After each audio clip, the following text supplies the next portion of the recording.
আসসালামু আলাইকুম বন্ধুরা, কালকে আমি 1 কেজি দুধ এনেছিলাম। তো দুধগুলো ফেটে গেছে। তো ফাটা দুধ তো আর ফালানো যাবে না, তো ফেলে দিলেই কি, আমরা তো আর বড়লোক না যে ফেলে দেব। তো এটা দিয়ে আমি কি করলাম, এটার আমি ভালো করে ছেঁকে একটু চিনি দিয়ে মেখে তো আমি গোল গোল করে গোল্লা করে নিলাম। আমার ছেলেরা খেয়ে নেবে। তারপরে যে আমি গোল গোল করে গোল্লা করে নিচ্ছি। ছানা মিষ্টির শেপটা দিতে পারলাম না, যা পারলাম তাই। এই যে দেখো, আমি গোল গোল করে দিয়ে নিলাম। এখন আমি যেগুলো রাখছি সাজায় সাজায় রাখতেছি। তো আমি এখান থেকে 5টা গোল্লা করব বন্ধুরা। ছানা যেহেতু খাওয়া স্বাস্থ্যের পক্ষে খুব ভালো, আর ফেলে দিলে তো দিতামই, অপচয়, তো ফেলে দিলাম না, আমি এই কাজটা করলাম। তো বন্ধুরা, কাজটা কেমন হইতাছে তোমরা আমাকে বলবে কমেন্ট করে।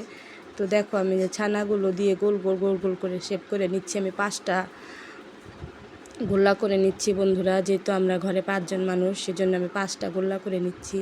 তো দেখো বন্ধুরা কেমন হয়েছে। তো আমি এবার কি করব বন্ধুরা জানো, সবার আগে আমি একটা খাবো, কারণ খেয়ে দেখতে হবে কেমন হয়েছে। বাজারের থেকে তো এটা একটু 19-20 হবে, কারণ বাজারেরটার মধ্যে অনেক কিছু মিলায়, আমি তার কিছু মিলাই নেই। ঘরোয়া পদ্ধতিতে দুধ ফেটে যাওয়া দুধ দিয়ে যেটা তৈরি করলাম। তো আমি একটা হাতে নিয়ে যে একটু খেয়ে দেখলাম, ইস কি যে মজা হয়েছে বন্ধুরা, তোমরাও করে খেও।